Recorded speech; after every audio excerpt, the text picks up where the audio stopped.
उत्तराखंड में नगर निकाय चुनाव समय से न होने के कारण जहां प्रशासक जिम्मेदारी संभाल रहे हैं, तो वहीं अब पंचायतों का भी कार्यकाल पूरा हो गया है, लेकिन चुनाव को लेकर कोई सुगबुगाहट नहीं है। ऐसे में पंचायतों में भी प्रशासक नियुक्त कर दिए गए हैं। देखिए रिपोर्ट। उत्तराखंड में निकाय चुनाव पिछले 1 साल से टालने का काम किया जा रहा है। अब तक भी स्थिति चुनाव को लेकर तय नहीं हो पाई है। वहीं पंचायत चुनाव भी अब समय पर नहीं होंगे, क्योंकि पंचायत में सरकार के द्वारा प्रशासकों की नियुक्ति कर दी गई है।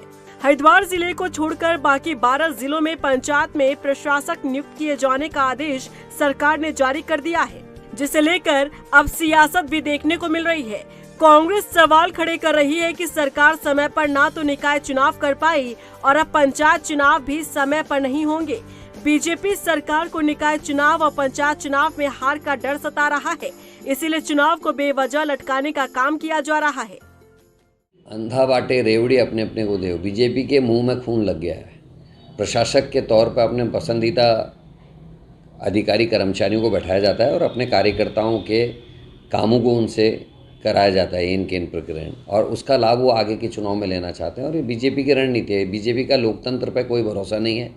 एक राष्ट्र एक चुनाव की बात करने वाले लोग छात्र संघ के चुनाव तक नहीं करा पाए। निकाय और पंचायत चुनाव को किस तरीके से पीछे खींचा जा रहा है बार बार, ये इस बात का स्पष्ट उल्लेख है कि करने और करने में जमीन और आसमान का फर्क बीजेपी में है। सरकार ने कल शाम को तेजी दिखाते हुए अपने अधिकारियों को प्रशासक के रूप में नियुक्त कर दिया। मैं ये समझता हूँ कि सरकार इस प्रदेश के चुने हुए लोगों की उस जनभावना को समझने में नाकाम रही, जिसके तहत तमाम पंचायतों के प्रतिनिधि ये कह रहे थे कि हमें कोविड के कारण उनका जो कार्यकाल प्रभावित हुआ है, उसके एवज में कुछ कार्यकाल बढ़ा कर दिया जाए। सरकार ने पूरी तरह असंवेदनशीलता दिखाते हुए उनकी इस मांग को सिरे से खारिज किया है। कांग्रेस जहां सरकार पर निकाय चुनाव समय पर न कराने का आरोप लगा रही है, तो वहीं मंत्री गणेश जोशी का कहना है कि विपक्ष बेवजह आरोप लगा रहा है और केदारनाथ का रिजल्ट कांग्रेस को देख लेना चाहिए कि किस तरह से करारी हार कांग्रेस को मिली। प्रदेश में सरकार निकाय चुनाव और पंचायत चुनाव साथ करने पर मंथन कर रही थी, लेकिन तकनीकी दिक्कत के चलते ये संभव नहीं हो पाया। सरकार का तो प्रयास यह था कि दोनों चुनाव एक साथ हो ताकि खर्च बचे, लेकिन तकनीकी दृष्टि से ऐसा हो नहीं पा रहा है। और शीघ्र ही नगर निगम के चुनाव भी होंगे और नगर पंचायत के चुनाव भी शीघ्र। परिस्थिति अन्य राज्यों से भिन्न मैं कह सकता हूँ, क्योंकि यहाँ आपदा प्रदेश भी कह सकते हैं, अनेकों बीच में वर्षा का ये सब रहता है, फिर लगातार चुनाव की स्थिति भी हमारे यहाँ बन रही है।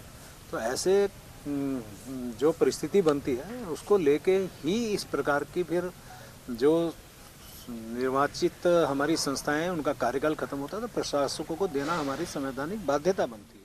निकाय चुनाव जहां समय पर सरकार नहीं करा पाई, तो वहीं पंचायत चुनाव भी सरकार समय पर नहीं करा पाई। ऐसे में सरकार से जुड़े लोग ये भी तर्क दे रहे हैं कि उत्तराखंड में कांग्रेस की सरकार भी जब रही तब समय पर निकाय चुनाव और पंचायत चुनाव नहीं हो पाए। हालांकि सरकार दोनों चुनाव को साथ करने पर मंथन तो कर रही थी, लेकिन ऐसे में अब देखना होगा कि चुनाव समय पर नहीं कराने का नुकसान क्या बीजेपी को झेलना पड़ता है, या फिर चुनाव की लेट लतीफी को लेकर सवाल उठा रही कांग्रेस को इसका फायदा मिलता है। रफ्तार मीडिया के लिए देहरादून से मनीष डंगवाल की रिपोर्ट।